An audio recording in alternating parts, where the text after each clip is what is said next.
मैं शून्य पे सवार हूँ, मैं शून्य पे सवार हूँ, बेअदब सा मैं खुमार हूँ। मैं शून्य पे सवार हूँ, बेअदब सा मैं खुमार हूँ। अब मुश्किलों से क्या डरूं, मैं खुद कहर हजार हूँ। मैं शून्य पे सवार हूँ, मैं शून्य पे सवार हूँ। कि ऊंच नीच से परे, कि ऊंच नीच से परे मजाल आंख में लिए, कि ऊंच नीच से परे मजाल आंख में लिए, मैं लड़ पड़ा हूँ रात से मशाल हाथ में लिए। न सूर्य मेरे साथ है, न सूर्य मेरे साथ है, तो क्या नई ये बात है। न सूर्य मेरे साथ है तो क्या नई ये बात है। वो शाम होता ढल गया, वो शाम होता ढल गया, वो रात से था डर गया। मैं जुगनुओं का यार हूँ, मैं जुगनुओं का यार हूँ। मैं शून्य पे सवार हूँ, मैं शून्य पे सवार हूँ। ये खूबसूरत सी कविता युवाओं के बीच काफी लोकप्रिय जाकिर खान की है, जो कि बहुत ही उम्दा लिखते हैं। ये कविता हर उस इंसान के जीवन से कनेक्ट हो जाती है जिसने अपने जीवन में संघर्ष की चरम सीमा देखने के बावजूद हिम्मत नहीं हारी, राह में आए चुनौतियों के सामने घुटने नहीं टेके। जिनकी आज मैं बात करने जा रही हूँ, इनकी जीवन यात्रा भी शून्य से ही शुरू होती है और शिखर तक पहुँचती है। नमस्कार दोस्तों, आपका बहुत बहुत स्वागत है मेरे चैनल पर। मेरी हमेशा से यही कोशिश रहती है कि मैं आपको ऐसे लोगों के जीवन से रूबरू करवाऊं जिन्होंने जिंदगी को जीने के मायने ही बदल दिए, जिन्हें सफलता का मंत्र माना जाने लगा। आज उसी कड़ी में एक नाम और जुड़ गया है, IPS नवनीत सिकेरा का। ये सुपर कॉप, सुपर हीरो के नाम से भी जाने जाते हैं। इनके ऊपर वेब सीरीज भी बन चुकी है, इनके ऊपर बहुत जल्दी एक मूवी भी बनने वाली है। इनकी कहानी पूरी तरह से फिल्मी है, जहां पर आपको स्ट्रगल, इमोशन, ट्रेजेडी सब कुछ मिलेगा। ये एनकाउंटर स्पेशलिस्ट भी माने जाते हैं, 60 से ज्यादा एनकाउंटर किए हैं इन्होंने। इनकी कहानी कुछ इस तरह से शुरू होती है। इस बच्चे ने पहली बार लूना देखी थी अपने गांव में, जो कि उसके मास्टर साहब लेकर आए थे। बच्चे को मशीनों से बहुत प्यार था, वो लूना को भी एक मशीन की तरह ही समझ रहा था। बच्चे को वो लूना इतनी अच्छी लगी कि वो पास जाकर उसे छू कर देखने लगा। इतने में पीछे से मास्टर साहब आ गए और वहीं पड़े एक डंडे से बच्चे को ये कहकर पीटना शुरू कर दिया कि तू मेरी नई गाड़ी के साथ छेड़छाड़ कर रहा है। बच्चे ने रोते हुए कहा, मास्टर साहब मैं बस छू कर देख रहा था, मैंने आपकी गाड़ी के साथ कोई छेड़छाड़ नहीं की। उस समय इस बच्चे ने भी एक सपना देखा, पता है क्या? लूना लेने का।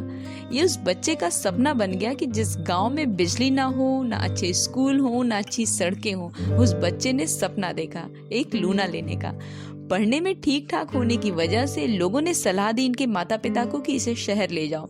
शहर में पहली बार इन्होंने क्लास 6 में A फॉर एप्पल सीखा।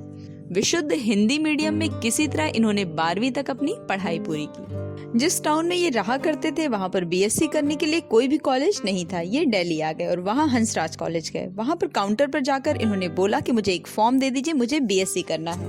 काउंटर पर बैठे व्यक्ति ने उनको ऐसे देखा कि जैसे कोई जंगल का प्राणी आ गया हो। काउंटर वाले ने इनसे पूछा कि आप कहाँ से आए हो। इन्होंने कहा कि मैं यूपी के एटा जिले से आया हूँ।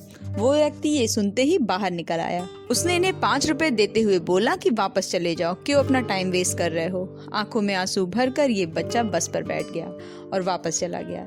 BSc में एडमिशन तो कहीं नहीं मिला, बट आगरा दिल्ली घूमते घूमते इन्हें ये जरूर पता चल गया कि IIT की भी तैयारी होती है। किसी तरह से इधर उधर से किताबों की फोटोकॉपीज करवा कर इन्होंने तैयारी करना शुरू किया।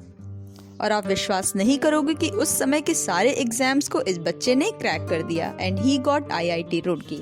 आप सोचिए, IIT इंजीनियरिंग का छात्र, दिन रात पढ़ाई में डूबा रहने वाला बच्चा, सॉफ्टवेयर इंजीनियर बनने का जिसने सोचा हो, वो इतना सशक्त, दबंग और निडर पुलिस अधिकारी कैसे बन गया?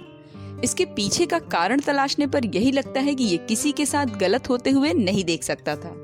जहाँ भी इनकी पोस्टिंग हुई वहाँ से अपराध का नामो निशान मिटा दिया इस शख्स ने। लोगों के बीच ये कितने पसंद किए जाते हैं, इस बात का अंदाजा आप ऐसे लगा सकते हैं कि जब इनका ट्रांसफर मेरठ से हुआ तो लोगों ने इनको वापस बुलाने के लिए जगह जगह पर पोस्टर लगाना शुरू कर दिए। लोगों ने आंदोलन करना शुरू कर दिया। IIT रुड़की से इंजीनियरिंग करने के बाद पुलिस सेवा में जाना, एनकाउंटर स्पेशलिस्ट हो जाना, इसके पीछे कोई इत्तेफाक नहीं था। इसके पीछे दिल को छू देने वाली एक कहानी है। असल में इनके पिताजी, जो कि एक किसान थे, एक जमीन खरीदी थी, पर उस जमीन पर गुंडों का कब्जा हो गया। पिताजी जब अपने बेटे के साथ पुलिस स्टेशन जमीन के पेपर लेकर वहां पहुंचे तो इंस्पेक्टर ने न इनके पेपर को पढ़ा न देखा, बल्कि पेपर इनके मुंह पर मारकर बाहर जाने को कहा। बेटे से पिता की ये बेइज्जती बर्दाश्त नहीं हुई और वो खून का घूंट पीकर घर चले आए और मन ही मन एक कड़ा फैसला लिया कि इंजीनियरिंग नहीं करनी अब।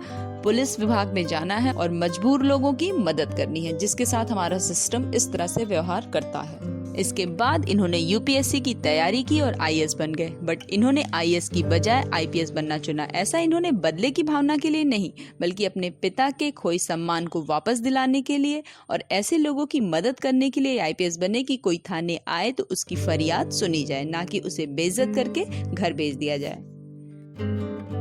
जहाँ जहाँ भी इनकी पोस्टिंग रही, लोग इनके पास पूरी आशा और विश्वास के साथ आते और अपनी परेशानी बताते। थाने पर सिकेरा सर का रहना ही विक्टिम के लिए राहत की बात होती थी। आईपीएस बनने के बाद मुजफ्फरनगर इनको पोस्टिंग मिली एज एन एसएसपी। वहां पर ये गए। ये लगभग 1996 की बात है। मुजफ्फरनगर उस समय क्राइम का अड्डा हुआ करता था। 2-3 गैंग वहां पर पूरी तरह से सक्रिय थे। सारे मॉडर्न हथियारों का जखीरा इनके पास अच्छी मात्रा में था। किसी को भी दिन दहाड़े उठवा लेना, किसी को भी घर में घुसकर मार देना, मतलब एक तरह से कह लीजिए तालिबानी सत्ता। इन गैंग्स को पॉलिटिकल और पुलिस वालों का भी खूब सपोर्ट था। यहाँ पर एक ही परिवार के 2 बेटों को घर में घुसकर गोली मार दी गई थी, क्योंकि बदमाशों ने इन लोगों से फिरौती की जो रकम मांगी थी उसे देने से इन लोगों ने मना कर दिया था। इसी केस की जांच के लिए सिकेरा सर को मुजफ्फरनगर भेजा गया था।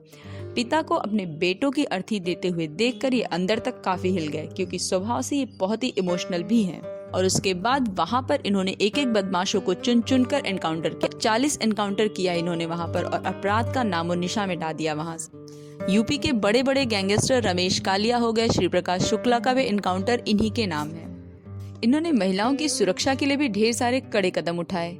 हेल्पलाइन नंबर 1090 भी इन्होंने ही शुरू की। महिलाओं से उनका ये कहना कि वो उन्हें अपना बड़ा भाई मानकर अपनी परेशानी बता सकती हैं और ये उनका पूरा साथ देंगे।